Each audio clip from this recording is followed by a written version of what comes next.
श्री गणेशाय नमः। ओम नमो भगवते वासुदेवाय नमः। वैशाख मास महत्तम अध्याय 6।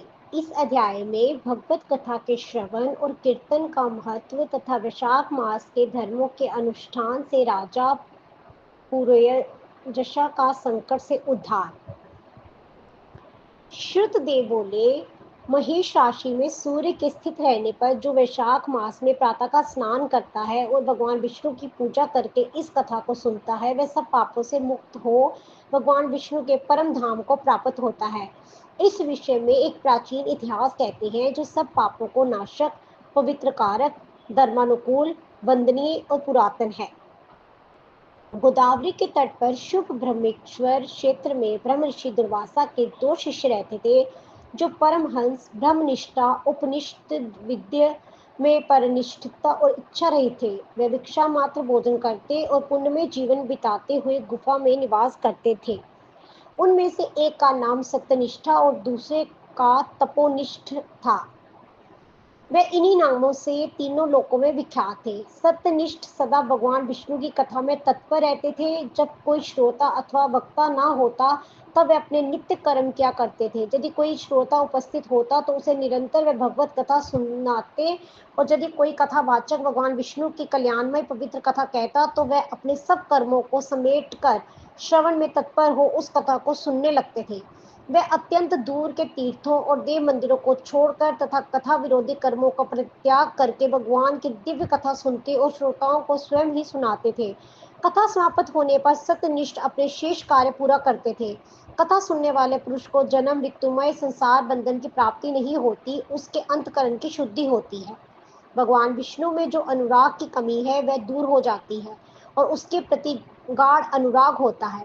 साथ ही साधु पुरुषों के प्रति सौहार्द बढ़ता है। राजोगुण रहित गुणातीत परमात्मा शीघ्र ही हृदय में स्थित हो जाते हैं। श्रवण से ज्ञान पाकर मनुष्य भगवत चिंतन में समर्थ होता है। श्रवण, ध्यान, मनन ये वेदों में अनेक प्रकार से बताया गया है।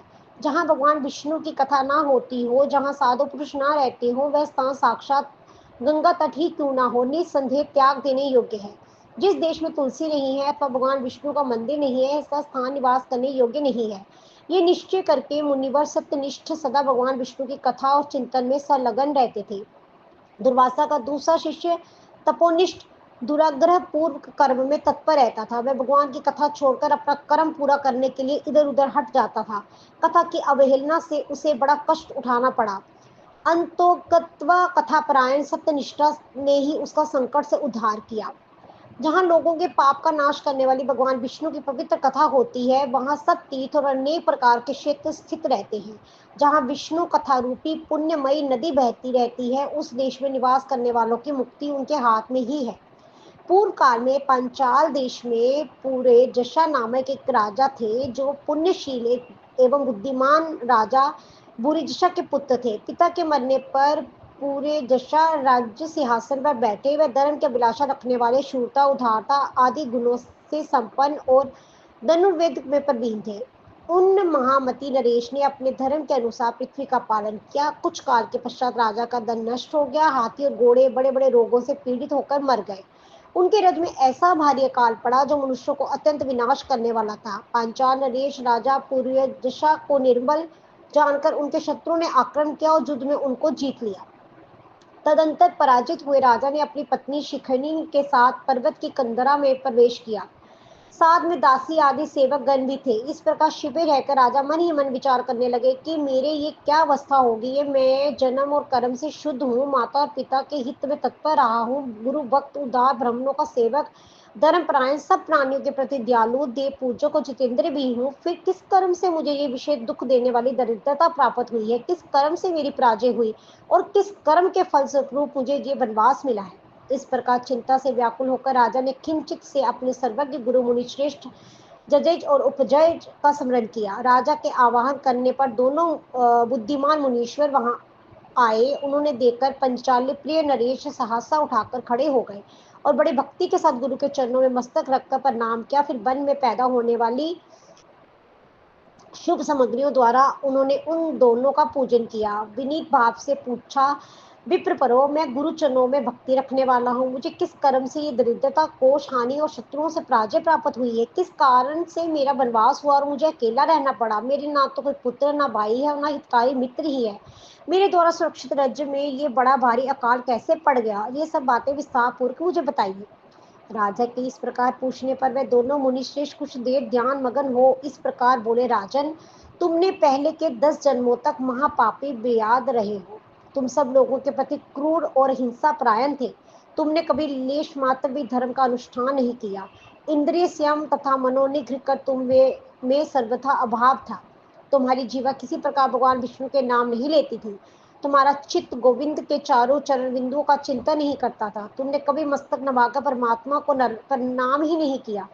इस प्रकार दुरात्मा व्याध का जीवन व्यतीत करते हुए तुम्हारे 9 जन्म पूरे हो गए। 10वां जन्म प्राप्त होने पर तुम सस पर्वत पर पुनः व्याध हुए। वहां सब लोगों के प्रति क्रूरता करना ही तुम्हारा स्वभाव था। तुम मनुष्य के लिए जम के समान थे, दयाहीन, शस्त्रजीवी और हिंसा परायण थे।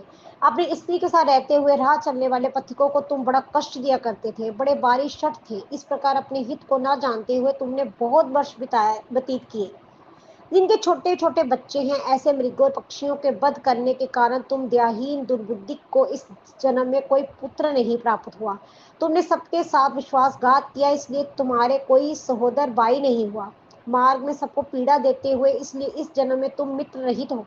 साधु पुरुषों के तिरस्कार से शत्रुओं द्वारा तुम्हारी पराजय हुई। कभी दान न देने के दोष से तुम्हारे घर में दरिद्रता प्राप्त हुई है। तुमने दूसरों को सदा उद्दंग में डाला, इसलिए तुम्हें दुस्सह वनवास मिला। सबके अप्रिय होने के कारण तुम्हें असह्य दुख मिला है। तुम्हारे क्रूर कर्मों के फल से ही इस जन्म में मिला हुआ राज्य भी छिन गया है। वैशाख मास की गर्मी में तुमने स्वार्थवश एक दिन एक ऋषि को दूर से तालाब बता दिया था और हवा के लिए पलाश का एक सूखा पत्ता दे दिया था। बस जीवन में इस एक ही पुण्य के कारण तुम्हारा ये जन्म परम पवित्र राजा वंश में हुआ है। अब यदि तुम सुख, राज्य, धान्य आदि संपत्ति, स्वर्ग और मोक्ष चाहते हो अथवा सजुज एवं श्री हरि के पद की अभिलाषा रखते हो तो वैशाख मास के धर्मों का पालन करो, इससे सब प्रकार के सुख पाओगे। इस समय वैशाख मास चल रहा है। आज अक्षय तृतीया है। आज तुम विधि पूर्वक स्नान और भगवान महालक्ष्मी पति की पूजा करो। यदि अपने सम्मान के गुणवान पुत्रों की अभिलाषा करते हो तो सब प्राणियों के हित के लिए प्याऊ लगवाओ। सब पवित्र वैशाख मास में भगवान मधुसूदन की प्रसन्नता के लिए यदि तुम निष्काम भाव से धर्मों का अनुष्ठान करोगे तो अंतःकरण शुद्ध होने पर तुम्हें भगवान विष्णु की प्रत्यक्ष दर्शन होगा। जो कहकर राजा की अनुमति ले उनके दोनों ब्रह्म पुरोहित जाए और उपजाए जैसे आए थे वैसे ही चले गए। उनसे उपदेश पाकर महाराजा पूरे जशा ने वैशाख मास के संपूर्ण धर्मों का श्रद्धापूर्वक पालन किया। भगवान मधुसूदन की आराधना की, इससे उनका प्रभाव बढ़ गया और बंधु बांधवों उनसे आकर मिले गए। तत्पश्चात वह मरने से बची हुई सेना को साथ ले बंधुओं सहित पंचाल नगरी के समीप आए। उस समय पंचाल राज्य के साथ राजाओं का पुनः संग्राम हुआ। महारथी पुरुषा ने अकेले ही समस्त बहु राजाओं पर विजय पाई। विरोधी राजाओं ने भागकर विभिन्न देशों के मार्गों पर आश्रय लिया। विजय पंचाल राज ने भागे हुए राजाओं के कोष 1 करोड़ घोड़े, 3 घोड़े हाथी, 1 अरब रथ, 10,000 ऊंट, 3 लाख खच्चरों को अपने अधिकार में करके अपनी पुरी में पहुंचा दिया। वैशाख धर्म के महत्व से सब राजा बगनम मनोरथ हो पूरे जशा को कर देने वाले हो गए और पंचाल देश में अनुपम सुकाल आ गया। भगवान विष्णु की प्रसन्नता से इस वसुधा पर उनका एक शत्रु राज्य हुआ और गुरुता, उदारता आदि गुणों से युक्त उनके 5 पुत्र हुए जो दृष्टकृति, दृष्टकेतु, दृष्टगुम्न, विजय और चित्रकेतु के नाम से प्रसिद्ध थे। धर्म पूर्वक प्रतिपालित होकर समस्त प्रजा के राजा के प्रति अनुरक्त हो गई। इससे उसी क्षण उन्हें वैशाख मास के प्रभाव का निश्चय हो गया। तब वह पंचाल राज भगवान विष्णु की प्रसन्नता के लिए वैशाख मास के धर्मों का निष्काम भाव से बराबर पालन करने लगे। उनके इस धर्म से संतुष्ट होकर भगवान विष्णु ने अक्षय तृतीया के दिन उन्हें प्रत्यक्ष दर्शन दिए। जय जय श्री हरि। अध्याय 6 संपूर्ण हुआ। ओम नमो भगवते वासुदेवाय नमः। श्री हरि सब पर कृपा करें।